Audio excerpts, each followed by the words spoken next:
चिंता तो दोनों को है, क्योंकि राज ठाकरे को अभी हमने देखा जब वो मन से उन्होंने बनाई थी तो लोगों को था कि शायद वो ठाकरे लिगेसी को थोड़ा बेहतर तरीके से उद्धव के कंपैरिजन में आगे ले जा सकें, और हो सकता है मराठी मानुस की जो बात करते हैं, मराठी अस्मिता की बात करते हैं, उससे लोग प्रभावित हो के उनको सपोर्ट करें।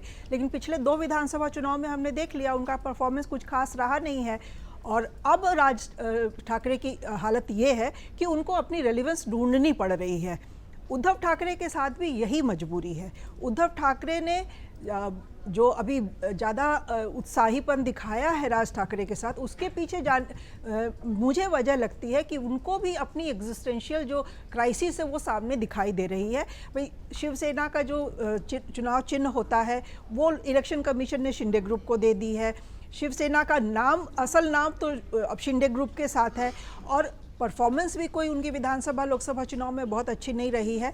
तो उन्हें भी अब लग रहा है कि कहीं पे पॉलिटिकल फ्यूचर जो है वो शायद वापस दोनों भाइयों के आने में, और जो ठाकरे का एक हेरिटेंस है उसको एक साथ जोड़ने में उनकी शायद थोड़ी सी इंटरेस्ट है, मजबूरी भी कह लीजिए। उनको लग रहा है कि उसमें फ़ायदा उनका है। नफ़ा नुकसान की राजनीति सब करते हैं, और ये सिर्फ हम उद्धव ठाकरे, राज ठाकरे के बारे में नहीं कह सकते हैं। हर पार्टी अपने नफ़े नुकसान के हिसाब से ही अपने चालें चलती है। तो उस हिसाब से उद्धव को ये लग रहा है कि राज ठाकरे के साथ आके शायद वो शिवसेना, जो ओरिजिनल ठाकरे के टाइम से शिवसेना थी, उसको वो पुनर्जीवित कर सकें। क्योंकि सबको याद होगा जिस समय राज ठाकरे थे बाला साहब के साथ, तो हर कोई ये मान के चल रहा था, उनकी जो स्टाइल ऑफ पॉलिटिक्स थी, कि वो उनके नेचुरल एयर है। हर कोई उनको राजनीतिक उत्तराधिकारी देख रहा था बाला साहब ठाकरे का। उद्धव उस जमाने में पॉलिटिकली उतने एक्टिव भी नहीं थे, उतना विजिबल चेहरा भी नहीं थे। राज ठाकरे थे पॉलिटिकली एक्टिव और विजिबल चेहरा। लेकिन जब एकदम से उन्होंने, बाला साहब ने उद्धव को अनाउंस कर दिया, और जिन परिस्थितियों में राज ठाकरे ने छोड़ा, तो वो तो खैर पुरानी बात है, वो सबको पता भी है। लेकिन अब दोनों को ये रियलाइज़ हो रहा है कि शायद जो ठाकरे लिगेसी की बात उद्धव ठाकरे ने कई बार इस बीच में की है, और वो ठाकरे लिगेसी किसकी है उस पे शिंदे को लेके उन्होंने कई बार तंज भी कसा है, मजाक भी उड़ाया है, मखौल भी किया है। तो वो ठाकरे लिगेसी के नाम पे, जो कि एक मजबूत लिगेसी है, महाराष्ट्र में खास करके मुंबई और उसके आसपास के इलाके में अभी भी ठाकरे का जो नाम है वो चलता है। और अगर राज और उद्धव साथ आ जाएंगे तो मुझे लगता है कि उससे थोड़ा इनका जो पुराना सपोर्ट बेस है इनके साथ वापस आ जाएगा। जो हो सकता है शिंदे के साथ चला गया हो, जो हो सकता है बीजेपी के साथ चला गया हो, वो वापस आएगा, और ये दोनों को समझ में आ रहा है।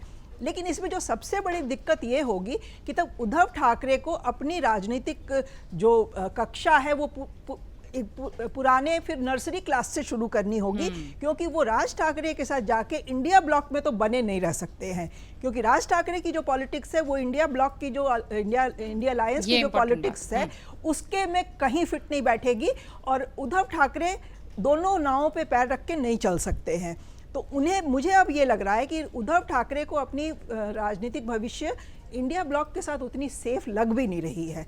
उनको लग रहा है कि उनको इंडिया ब्लॉक में आने से नुकसान हुआ है, क्योंकि वो हार्डकोर हिंदुत्व की जो ठाकरे ब्रांड की पॉलिटिक्स थी वो शिंदे ग्रुप अपने साथ ले गया है, वो बीजेपी अपने साथ ले गई है। और उद्धव ठाकरे जो 2 स्टूल के बीच में गिर जाने वाली जैसी हालत होती है, ना इधर के ना उधर के वाली उनकी सिचुएशन हो गई है।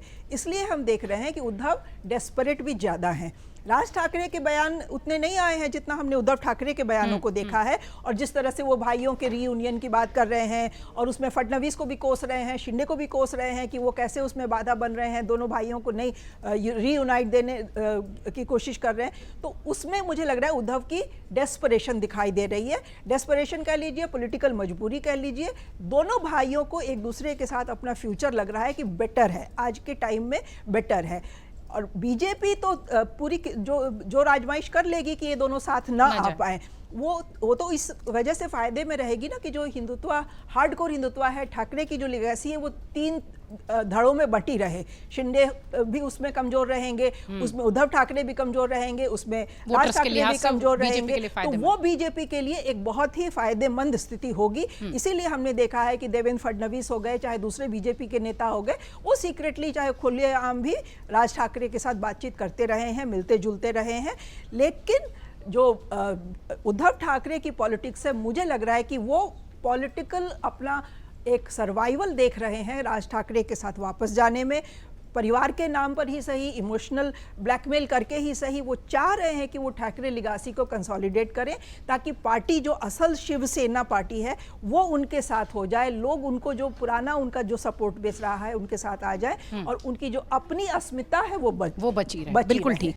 अगर आप ये वीडियो YouTube पर देख रहे हैं तो हमारे चैनल को सब्सक्राइब कर बेल आइकन दबाएं और Facebook पर देख रहे हैं तो हमारे पेज को लाइक करें।